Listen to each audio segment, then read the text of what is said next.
ಇವತ್ತು ಜಿವಿಪಿಗಳು ಮನಿ ಓಡಾಡ್ತಾರ ಅಧ್ಯಕ್ಷರೇ, ಮನಿ ಓಡಾಡ್ತಾರ.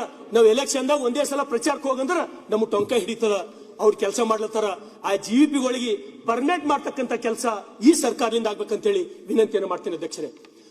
ಬೀದರ್ ಜಿಲ್ಲೆದೊಳಗ BSSK ಸಕ್ಕರೆ ಕಾರ್ಖಾನೆ ಅದು 1 ಮಿನಿಟ್ ಓನ್ಲಿ. ಬೀದರ್ ಜಿಲ್ಲೆದೊಳಗೆ ಸಕ್ಕರೆ ಕಾರ್ಖಾನೆ ಅದು ರೈತರ ಬೆನ್ನೆಲುಬು. ಇವತ್ತು ಬಂದ್ ಆಗಿದೆ ಅಧ್ಯಕ್ಷರೇ.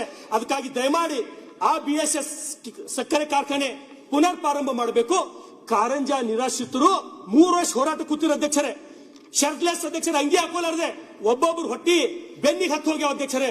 ಆ ಕಾರಂಜ ನಿರಾಶ್ರಿತರಿಗೆ ಪರಿಹಾರ ಕೊಡ್ತಕ್ಕಂತ ಕೆಲಸ ಮಾಡ್ಬೇಕು ಅಧ್ಯಕ್ಷರೇ. ಅದ್ರ ಜೊತೆ ಅಧ್ಯಕ್ಷರೇ, ಅಂಗನವಾಡಿ ಕಾರ್ಯಕರ್ತರು ಇವತ್ತು ಪ್ರತಿಯೊಂದರೊಳಗೆ ನಾವು ಅಂಗನವಾಡಿ ಕಾರ್ಯಕರ್ತರು ಬೇಕು ನಮಗೆ. ಅವ್ರ ಕಡೆ ನಾವು ನೋಡ್ತಾ ಇಲ್ಲ ಈ ಸರ್ಕಾರ. ಅದಕ್ಕಾಗಿ ಈಗ LKG UKG ಕೋರ್ಸ್ ಪ್ರಾರಂಭ ಮಾಡ್ಲತ್ತೀರಿ ತಾವು. KPS ಸ್ಕೂಲ್ದೊಳಗೆ ಒಂದೊಂದು ಅಧ್ಯಕ್ಷರೇ PUC ದೊಳಗೆ ರ್ಯಾಂಕ್ ಇದ್ದವ್ರು ಅಂಗನವಾಡಿ ಟೀಚರ್ ಆಗ್ಯಾರ.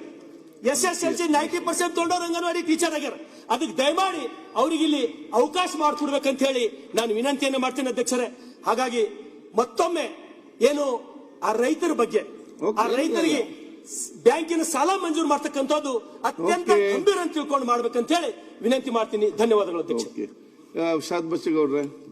ಸನ್ಮಾನ್ಯ